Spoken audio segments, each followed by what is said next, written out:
Midnight breathes over the city as I slip into the library that should not exist. A block of dust and rain-washed air where the floorboards sigh under my shoes. I am a tired editor, the kind who can taste deadlines on the back of her tongue and hear a printer's hum in the bones of the night. The door shuts behind me with a sleepy click, and the air smells like old paper and rain, and something lemony and sharp I can't quite name. Shelves rise like dark hills, each spine a weathered riddle, each row a sonnet written in ink that forgot how to dry. A chill makes the hairs on my arms stand up, and I almost laugh, because who would believe a grown woman would chase a rumor down a city street at 3 a.m. just to see if a memory can be found hiding between dust and vowels. The librarian appears in a whisper of velvet and moonlight, a thin woman with eyes that learned to read the air between shelves. Her name is Mara, though I suspect she's more title than person here. She doesn't greet me with hospitality so much as with a quiet dare. The library opens only after midnight. It reveals only to those who still think they're looking for something scanned the moment you touch a memory. Dawn starts counting down, and you forget the rest forever. She points to a low table where a dozen memory books lie, each one humming with a pale, almost inaudible resonance, like a distant radio you forgot how to tune. Beside me, a bell-tinkling memory of the city follows. A barista named Theo who loiters by a black iron staircase, eyes tired but bright with caffeine and stubborn honesty. He's not here to recover a memory of his own, not yet. He's here because the library's pull is a comet's tail for the lost. It pulls you toward something you believed you had buried so far down you forgot there was a burrow at all. He tells Messoft as a rumor that the books aren't just stores of things you forgot. They're a way to unremember the things you've learned to live with until you believe they're a part of you. He says this like a dare, like a soft threat, and I am suddenly aware that I have walked into a mirror where memory is not a collection of what happened, but a delicate negotiation about who I am now and who I will become if I dare to remember differently. The first shelf is a corridor of winter. I pick a book that carries the smell of rain on a city street I've walked 1,000 times.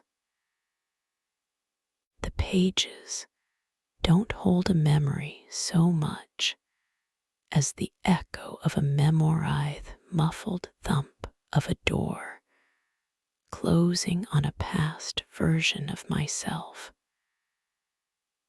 the one who believed a professional life could keep quiet the tremors inside.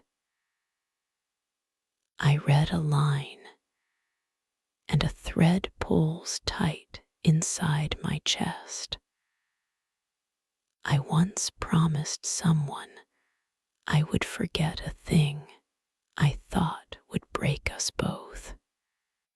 The book closes with a sigh, and the air around me seems to exhale with relief and warning at once. I move on, slipping down the aisle past a living blur of orange light and coffee steam. The scent of old glue and the sharp tang of ozone from something electrical crackles in the air.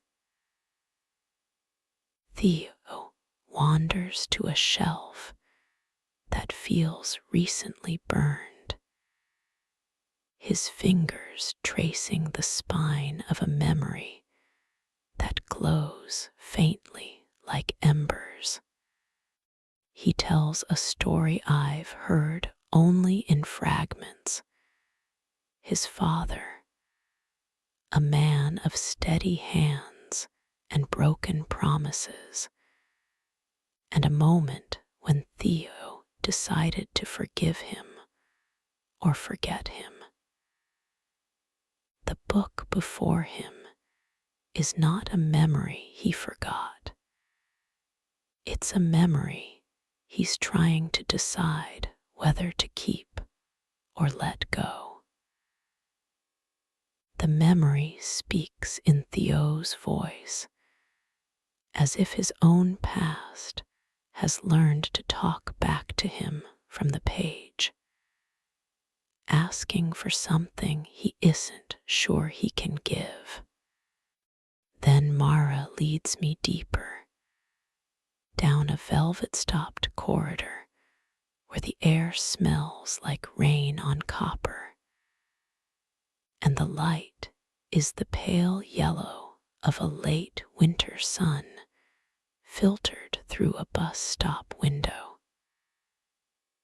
There, a row of books sits like patient witnesses.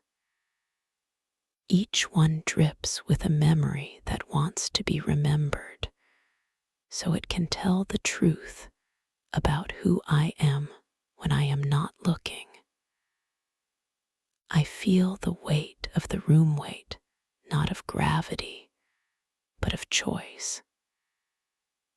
Each memory asks for a vote, and dawn's door has begun to pad its way open behind us. I reach for a book with my name on it in my own handwriting, a loop of cursive I barely recognize as mine anymore. The page inside holds a memory I believed I'd buried so thoroughly that even the memory of burying it felt like a lie. There is the voice of a younger me, a girl with a stubborn heart and a stubborn fear. I was protecting someone by pretending it hadn't happened, and in doing so, I protected a lie more than a person. The room tilts slightly, the shelves bowing as if they too lean in to listen. The memory isn't a retreat, it's a confrontation.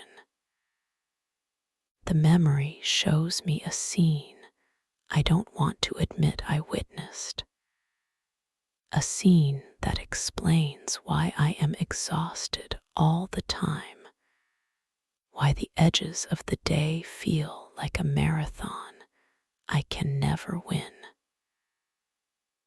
A whisper from the book lands on my ear, a schoolyard memory I thought I forgot how to hear. A promise I made to someone dear to mean oath I believed kept me safe. Kept them safe only. That promise was built on a lie I kept repeating until it became invisible to me. The more I read, the more I realize I have lived disguised as a person who forgives what shouldn't be forgiven, who explains away what should be named. The library's hush grows louder than the city outside. The clock on the wall ticks softly, and the hour hand seems to point not at the minutes, but at the precise second when everything I know to be true will splinter or solidify. The memory in my hands is not a souvenir, but a hinge, and my fingers tremble as I turn the page. The 7 other memory books around me pulse with lives I could live if I chose differently. Theo's breathing grows steady as he lingers on a memory that could mend the distance between him and his father, or sever it completely.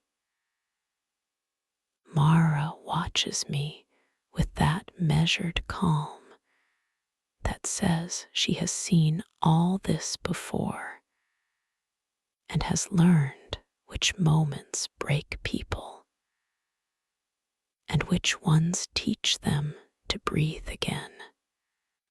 The night presses in, heavy and kind, and yet the dawn grows closer with every heartbeat I spend between these velvet shelves. And then the moment arrives with the sigh of a single page turning on its own.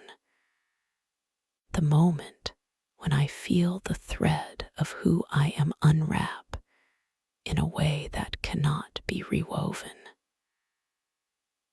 The 5-second moment.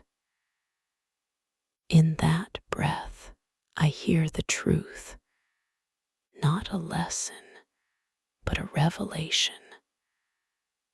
I am here to choose one memory to carry into dawn. The rest will vanish, and with them, the person I am not brave enough to become, the person I am only possible if I forget what I am not ready to face.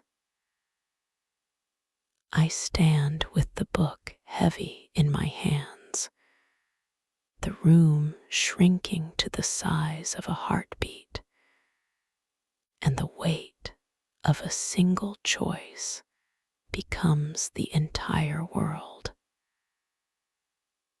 I am here to choose one memory to carry into dawn.